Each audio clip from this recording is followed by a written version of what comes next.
Je suis de retour de la piscine! Et, bonne nouvelle, c'était la deuxième fois que j'y suis allée. Donc, je voulais vous raconter rapidement comment ça s'est passé lorsque je suis allée à la piscine la première fois. Parce que pour moi, aller à la piscine, c'est...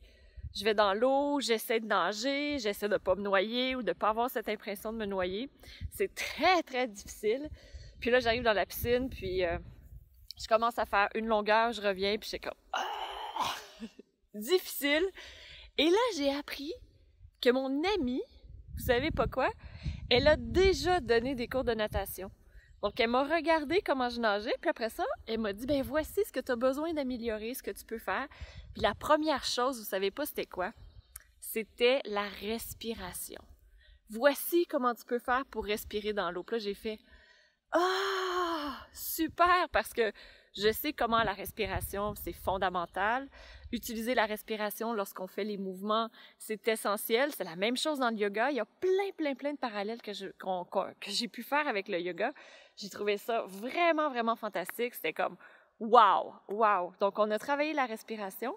Puis pour que je puisse le faire sans que ça demande trop d'efforts, parce que c'est ça le défi, quand ça demande trop d'efforts, je peux pas bien me concentrer sur la respiration. On a utilisé des accessoires, comme on fait en yoga. On a utilisé des accessoires pour que je dépense moins d'énergie au niveau des bras. Donc, j'avais une planche que j'utilisais. Puis, avec cette planche, bien, ça me permettait de pouvoir mieux me concentrer sur le travail de respiration. Ça, c'était la dernière fois. Donc, je faisais juste respirer. J'avais les deux mains, comme les enfants, là, pareil comme quand mes filles ont fait la natation. Donc, j'avais les mains à l'avant avec ma planche, puis je respirais comme ça, un et l'autre. Et aujourd'hui, j'y suis retournée parce que une fois, c'est bien, mais si je veux atteindre mon objectif, entre autres, d'améliorer mon cardiovasculaire, il faut absolument que j'y retourne. J'ai pas vraiment le choix. Donc, ça, c'est une chose qui est vraiment importante, de retourner continuellement, de prendre un engagement, de se féliciter lorsqu'on le réussit et de se dire, ben ça, c'est un pas de plus alors que j'avance vers mon objectif.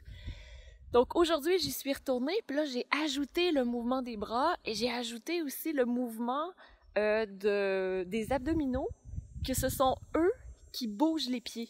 Donc c'était super, puis encore une fois, j'avais ma planche. J'ai pas une fois aujourd'hui où j'ai nagé sans la planche. C'était vraiment, vraiment génial. Puis ce que je veux partager à travers cette expérience pour vous, il y a quelques leçons, je pense, qui sont très intéressantes à partager. La première chose, c'est que je pense que c'est très, très important de se dire, je suis débutant, je me donne la permission d'être débutant. En yoga, c'est la même chose. Des fois, on veut faire des choses trop rapidement.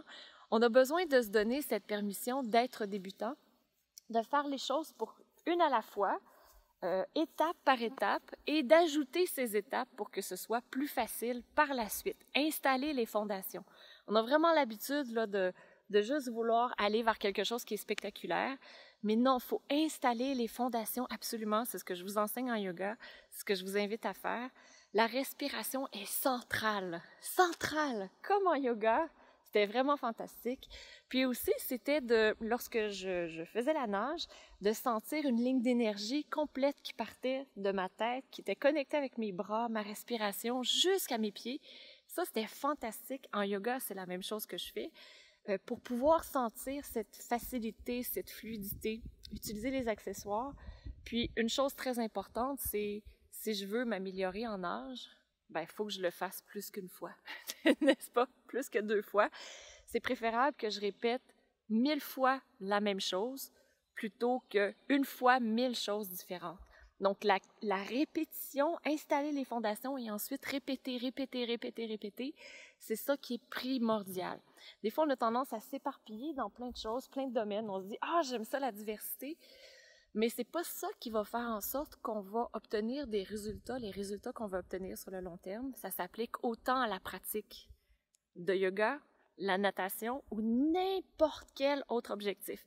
Le défi 365 jours que je vous fais, c'est la même chose également, c'est de répéter continuellement le fait de faire une vidéo, le fait d'être discipliné qui apporte le résultat à la fin, qui fait en sorte que je peux partager cette connaissance que j'ai et que vous allez pouvoir aussi grandir à travers tout ça.